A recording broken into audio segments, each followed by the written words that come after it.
Hello everyone, I am very glad that you're joining this story. Subscribe, like and comment. Enjoy the story, smile more often.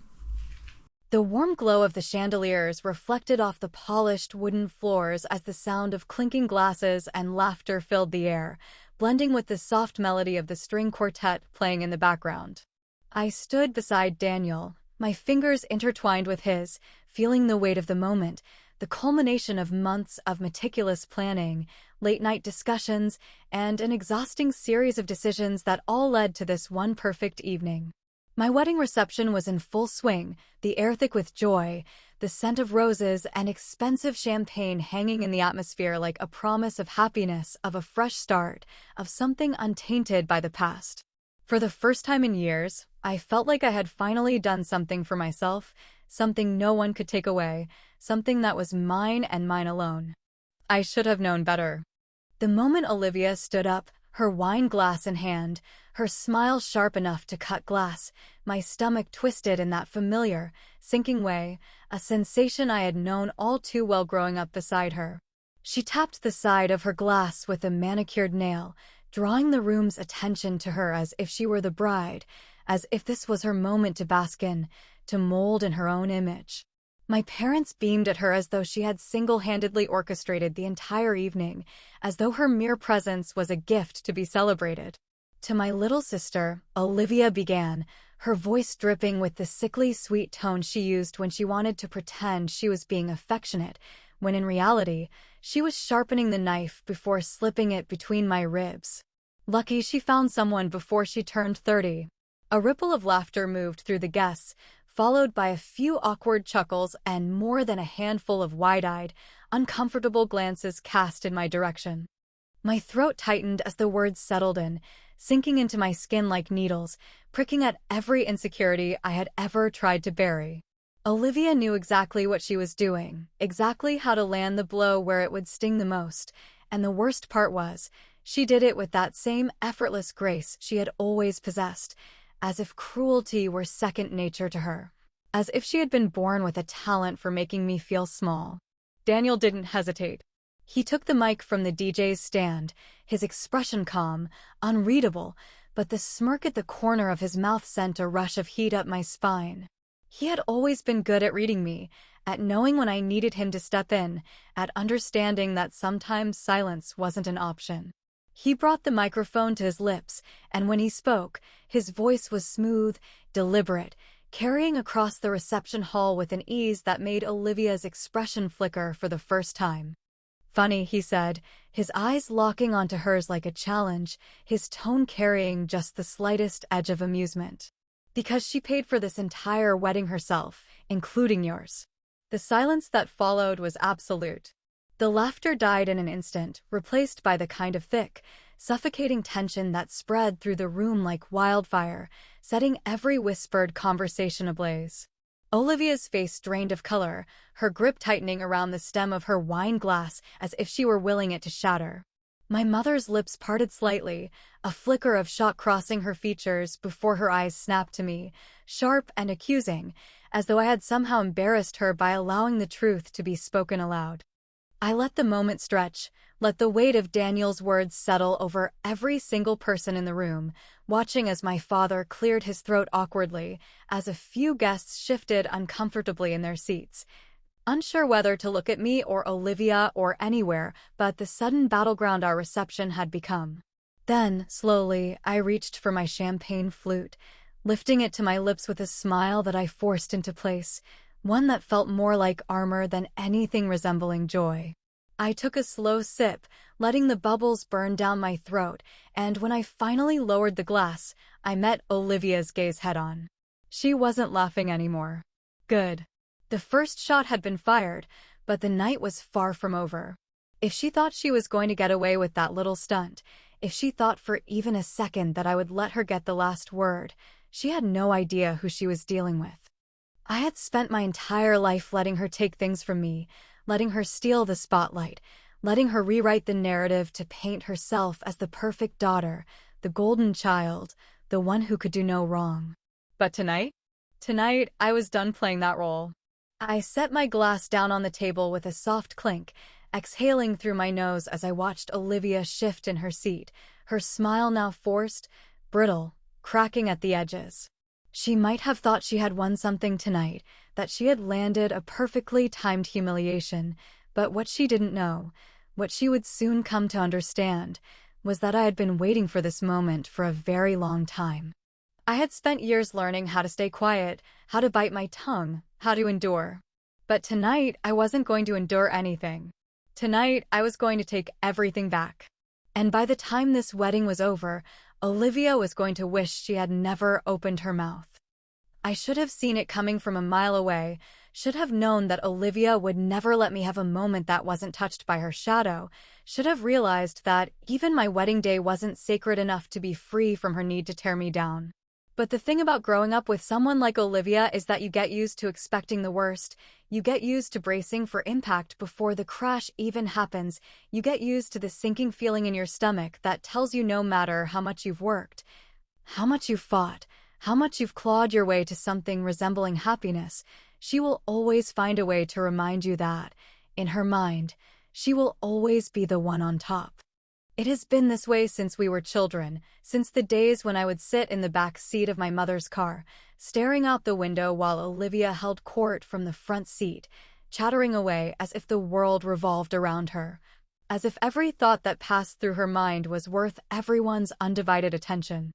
I remember being 7 years old and winning a classroom spelling bee, standing up on that tiny stage with my heart pounding in my chest, gripping the little certificate my teacher had handed me with pride, only to come home and find Olivia had already outdone me by getting the lead role in her school play. My parents had gushed over her, had taken her out for ice cream, had called our relatives to brag about how talented she was, and my mother had barely spared a glance at my certificate, patting my head absent-mindedly before going back to discussing how wonderful Olivia had been in her audition. It was a small moment, one of many, but even at 7 years old, I had understood the message loud and clear. Olivia was the star. I was the shadow. I learned that lesson over and over again as we grew up, each instance seared into my memory like tiny burns, each one a reminder that no matter what I did, no matter how hard I worked, no matter how much I achieved, Olivia would always find a way to take something from me. I remember the time in middle school when I had spent weeks working on a science fair project, carefully putting together a detailed experiment with charts and research, only to have Olivia waltz in at the last minute, take one look at it, and then recreate it for her own grade levels fair. When she won first place, she had stood on stage beaming while my parents clapped proudly from the audience, while I sat at my own fair, watching someone else get the ribbon I had worked for. She had looked at me afterward, shrugged like it was no big deal, and said, "You should take it as a compliment. Your idea was just that good." That was Olivia. She never needed to put in the effort, never needed to do the work, because she knew that she could take what she wanted, and people would still adore her for it. As we got older, the stakes only grew higher, and so did the damage she left in her wake. When I was 16 and had finally saved up enough money from my part-time job to buy my first car, a used sedan that wasn't anything special but was mine, Olivia had begged to take it for a drive the very next day. I had hesitated, but my mother had given me that look, the one that said I was being difficult, the one that said I should share, the one that said Olivia was entitled to whatever she wanted. So I handed her the keys, and 2 hours later, she came back with a dent in the front bumper and a story about how someone had hit her in a parking lot and then driven away. When my father saw the damage, he had turned to me, eyebrows raised, and said, "You need to be more careful with your things." Olivia hadn't corrected him. She hadn't admitted that it was her fault. She had just smiled and walked away, letting me take the blame, letting me sit with the anger bubbling under my skin, knowing there wasn't a damn thing I could do about it. Even as adults, Olivia never stopped taking, never stopped leeching, never stopped expecting the world to bend to her desires. While I worked my ass off to build my career, while I sacrificed sleep and weekends and relationships to make sure I could afford the life I wanted, Olivia drifted from one thing to the next, bouncing between half-hearted jobs that she always quit after a few months, knowing our parents would always be there to cushion her fall. She lived in an apartment my father paid for, drove a car my mother helped her pick out, and spent her weekends at expensive brunches with her equally entitled friends, complaining about how hard it was to find a decent man who could take care of her the way she deserved. And now, here she was, standing in the middle of my wedding reception, in a dress I had paid for, eating food I had chosen, drinking champagne I had bought, and still, she had the audacity to try and humiliate me in front of all of my friends and family, as if she hadn't already spent a lifetime making sure I knew my place. Daniel's response had been perfect, a direct hit that had left her speechless, but it wasn't enough. Not for me. Not for the years of resentment that had built up, for the moments of stolen pride, for the childhood slights that had piled one on top of the other until they became something so heavy that I could barely carry them anymore. No, Daniel's words had been a start, but they weren't the end. I set my champagne flute down on the table, my fingers tightening around the stem as I exhaled slowly, steadying myself. The air in the reception hall was still thick with tension, the weight of Daniel's words still hanging in the air, but I barely noticed it anymore. My heart was pounding for an entirely different reason now, my mind working quickly, the pieces falling into place one by one as a slow, simmering sense of satisfaction settled into my bones. I knew exactly what I needed to do. Slipping away from the table, I moved through the crowd with practiced ease, nodding politely to the guests as I made my way toward the hallway that led to the bridal suite. Once I was out of sight, I pulled my phone from my clutch, my fingers moving swiftly as I dialed the number I had memorized days ago, just in case. The line rang once, then twice, before a voice answered on the other end. "Hey," I said, my voice calm, steady, purposeful. "It's time." By the end of the night, Olivia was going to regret every single thing she had ever done to me. The air in the reception hall had changed in a way that was almost tangible, like the shift before a storm rolls in, like the charged silence before something inevitable happens. Like the moment when you see a glass teetering on the edge of a table and know there's nothing you can do to stop it from falling.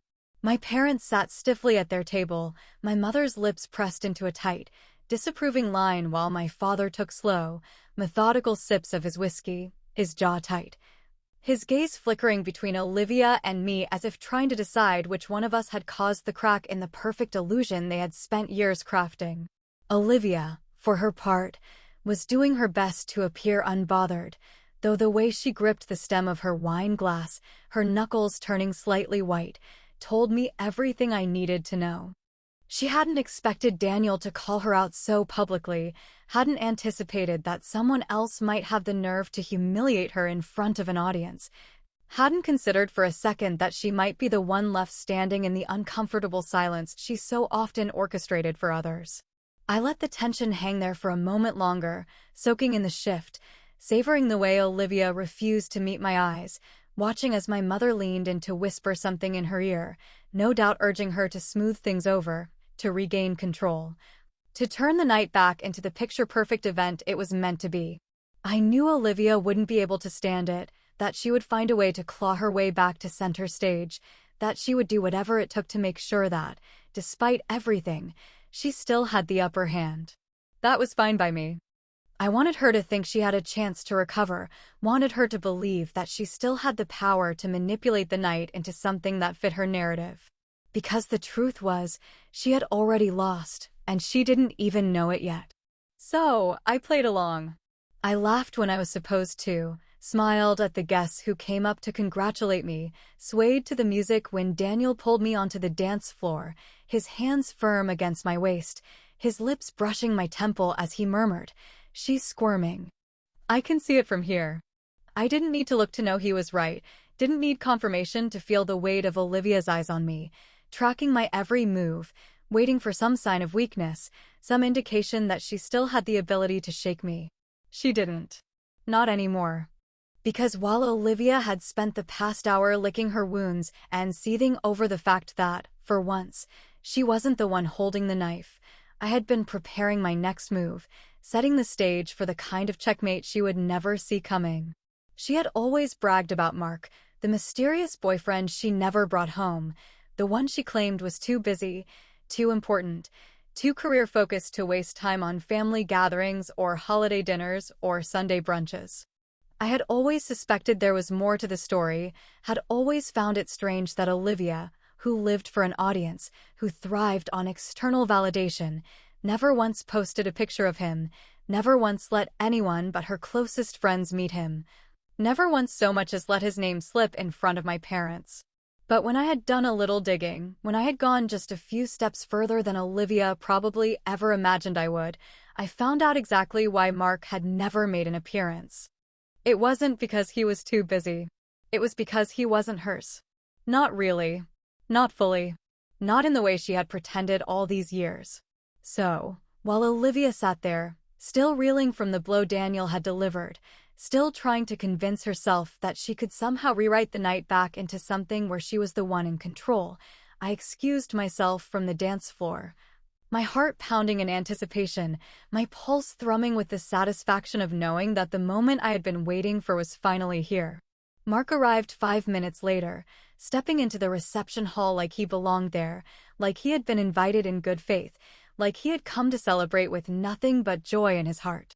He looked exactly as I had expected, polished, charming, the kind of man Olivia would have chosen specifically to impress, to flaunt, to elevate her own status by association. He was handsome in a generic way, well-dressed in a tailored suit, his hair styled just so, his posture exuding confidence as he scanned the room. But what mattered most, what made every second of waiting worth it, what sent the first ripple of panic through Olivia's carefully composed expression, was the fact that Mark wasn't alone. His fiancée walked in beside him, her fingers laced with his, her smile warm, genuine, oblivious to the firestorm she had just walked into. She wasn't some distant fling, wasn't some on-again, off-again complication that Olivia could explain away, wasn't just another casualty of Olivia's delusions. No, this woman was the real deal, the one Mark had proposed to, the one he was planning a future with, the one who had absolutely no idea that the woman standing across the room, the one now frozen in shock, her face losing all color, had been referring to him as her boyfriend for the past 2 years.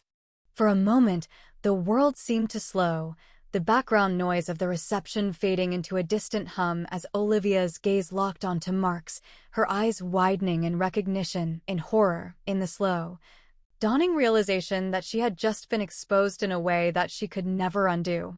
She stumbled back slightly, one hand gripping the edge of the table as if to steady herself, as if the ground beneath her had just shifted, as if she were standing at the edge of a precipice and had suddenly realized there was no way to keep herself from falling. I watched her, silent, waiting, knowing that this was only the beginning, knowing that the worst was yet to come. Because Olivia had spent a lifetime taking things that weren't hers, lying without consequences, manipulating without remorse. But tonight, the truth had finally caught up with her. And I wasn't done yet. For a moment, the silence that followed Mark's arrival was so thick it felt like the entire room had been plunged underwater, like every guest had collectively forgotten how to breathe, like the weight of Olivia's unraveling was pressing down on everyone at once. It was the kind of silence that didn't just happen, it was earned, built on years of deception, fueled by the kind of arrogance that makes a person believe they'll never have to answer for their lies. Olivia stood frozen, her expression flickering between disbelief and panic, her fingers clutching the edge of the table like it was the only thing keeping her upright, her mind clearly racing to find an escape route from the trap she had unknowingly walked into. Mark, however, was quick to shatter the illusion she was so desperately clinging to, stepping forward with a look of genuine confusion, his gaze shifting from Olivia to the guests around them and back to Olivia again, his brows knitting together as realization dawned. "Wait a second," he said, his voice cutting through the tension like a blade, sharp and unwavering, his disbelief painted across every syllable. "What the hell is going on here?"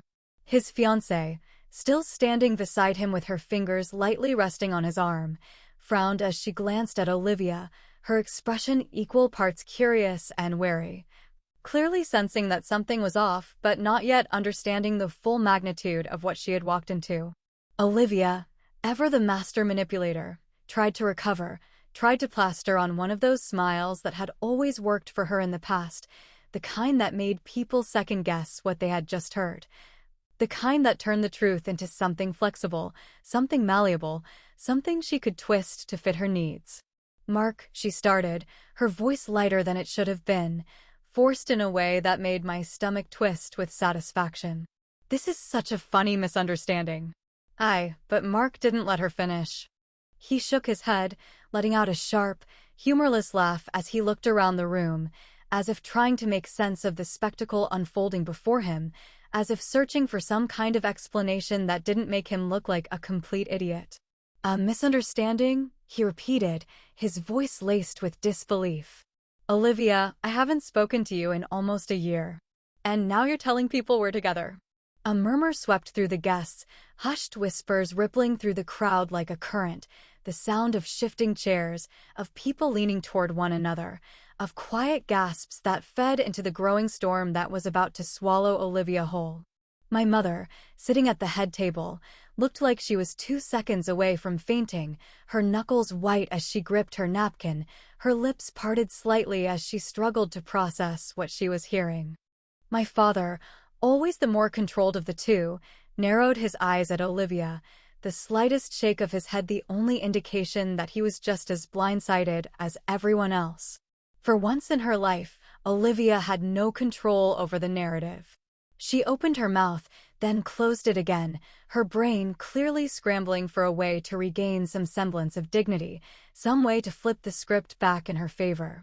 "That's not," she started again, but Mark wasn't finished, and for the first time in as long as I could remember, someone was cutting her off instead of the other way around. "You told people we were still together?" Mark's voice was incredulous now, the kind of tone someone uses when they've just realized the extent of their own foolishness, when they've suddenly become aware of the full weight of someone else's deception. His fiancée was staring at Olivia now, her brow furrowed in deep confusion, her lips pressing into a tight line as she took a half step away from Mark, clearly uncomfortable with whatever mess she had just been dragged into. "I could have left it there. I should have left it there. I should have let Olivia drown in the consequences of her own actions, let her sit in the discomfort of having her lies unraveled in front of everyone she had tried so hard to impress. But after years of being on the receiving end of her cruelty, after a lifetime of biting my tongue and letting her get away with things that should have never been overlooked, I decided I wasn't feeling particularly generous. I stepped forward, taking the microphone from Daniel's hand, ignoring the way he raised a single brow in quiet amusement, ignoring the way Olivia's entire body tensed the second she realized I was about to speak. The room was still buzzing, guests murmuring among themselves, eyes darting between me and Olivia, everyone waiting to see what would happen next. And I wasn't about to disappoint them. "You know, Olivia," I started, my voice smooth, steady, calm in the way that only came from years of holding back and finally letting go. "I guess you're the lucky one, finding a man who's willing to be with 2 women at once." The reaction was immediate. A sharp intake of breath from somewhere in the crowd, a few scattered laughs that quickly turned into full-on laughter, guests covering their mouths, shaking their heads, exchanging glances that said everything Olivia had ever feared they would say. I felt the satisfaction bloom in my chest, warm and vindicating, as Olivia's face went from pale to bright red in a matter of seconds, her breath hitching as she stared at me with something I had never seen in her expression before. Panic. Humiliation. Defeat. She slammed her wine glass down onto the table, the sound ringing out through the reception hall like a gunshot, her entire body vibrating with rage, her hands clenched at her sides as if she were physically restraining herself from lunging at me. Then, without another word, she turned on her heel and stormed out of the reception hall, her heels clicking against the floor, her dress swishing behind her like a cape, like she thought she could somehow salvage her dignity if she walked out with enough force. My father hesitated for only a moment before following her, his expression unreadable, his steps slow, deliberate, as if unsure whether he was walking toward a confrontation or an explosion. My mother, however, did not move. She sat in her seat, her shoulders stiff, her gaze locked onto me, the weight of her disappointment pressing down on me even from across the room. But I didn't feel guilt. Not even a little. Instead, I watched her, waiting, knowing that this wasn't over. Because Olivia wasn't the only one who had built her world on illusions. And my mother was next. The night was winding down in a way that should have felt satisfying, in a way that should have left me basking in the glow of everything I had finally taken back for myself, in a way that should have made me feel lighter. As if years of resentment had finally been burned away in the flames of Olivia's downfall. The guests were beginning to thin out, murmuring among themselves in hushed voices, their eyes darting between me and the exit where Olivia had fled only moments ago. Their expressions caught somewhere between shock and amusement as they replayed the night's events in their minds.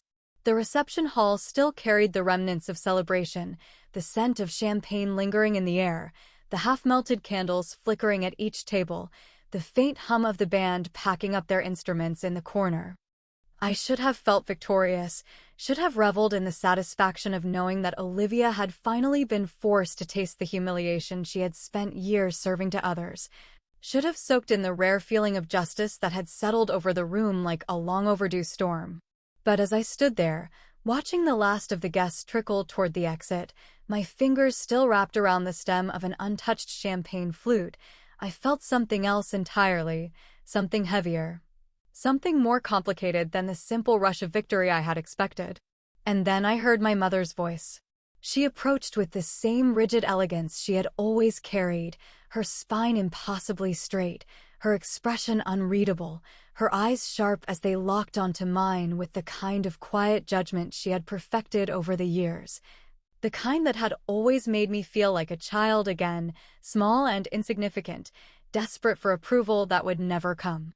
She stopped a few feet away from me, close enough that I could see the tension in her jaw, the way her fingers curled against the fabric of her dress, the way her composure threatened to crack beneath the weight of what had just happened.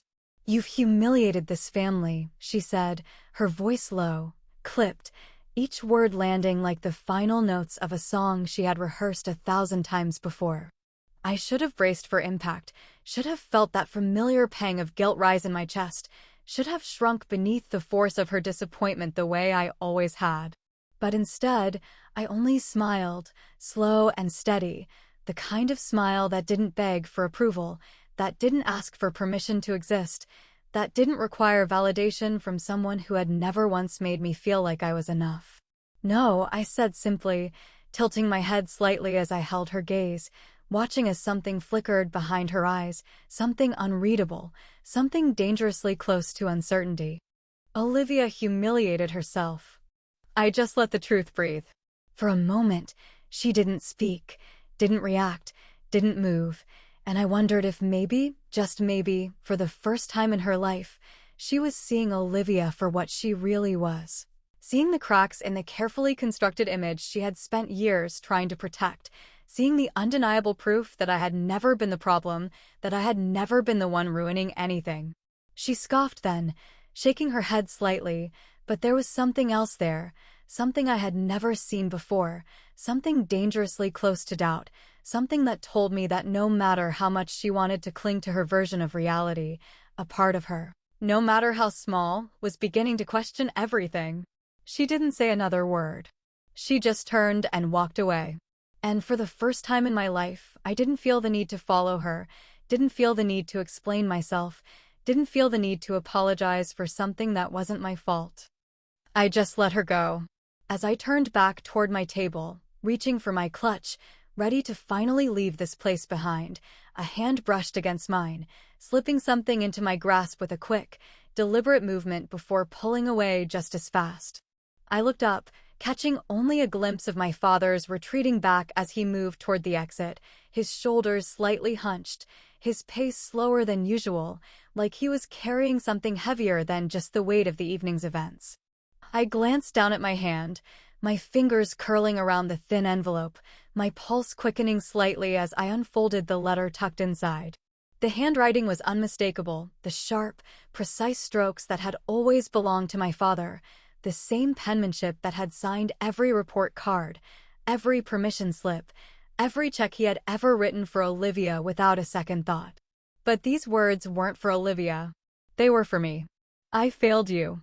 3 simple words, scrawled across the first line, hitting me harder than anything he could have said aloud, heavier than any lecture, more cutting than any disapproving glance he had ever thrown my way. I scanned the rest of the note quickly, my eyes darting over each line, taking in the weight of his quiet confession, the acknowledgement that he had let Olivia get away with too much for too long, that he had turned a blind eye when he should have stepped in, that he had chosen the easier path instead of the right one, that he had watched me struggle and never once reached out a hand to pull me up. It was an apology. It was an admission of guilt. It was too late. I folded the letter back up, tucking it into my clutch without a second glance, my heart steady, my breathing even, my decision already made before I had even reached the door. I didn't need his apology. I didn't need his guilt. I didn't need him to realize what he had done now, when the damage was already carved so deep that it would never fully heal. I had spent my entire life waiting for my family to see me, to really see me, to understand that I had never been the villain in the story, that I had never deserved the way they had made me feel. But I wasn't waiting anymore. As I stepped outside, the cool night air wrapping around me like a final exhale, Daniel was already there, waiting, his hand outstretched, his eyes warm, his presence grounding me in a way that nothing else ever had. Without hesitation, I slipped my fingers into his, letting him pull me toward the waiting car, letting him be the only thing I held on to as we left everything else behind. As we drove away, the venue growing smaller in the rearview mirror, Daniel's thumb brushed absently over my knuckles, his grip firm but gentle, his voice low as he finally broke the silence between us. "So, was it worth it?" he asked, his tone laced with something unreadable, something careful, something that told me he knew I had just set fire to something I could never rebuild. I didn't answer right away. I just took a deep breath, my eyes fixed on the road ahead, watching as the night stretched out before us, infinite and untouched, the past nothing more than a smoldering ruin in the distance. "Ask me in 30 years, I said finally, my voice steady, my heart lighter than it had ever been.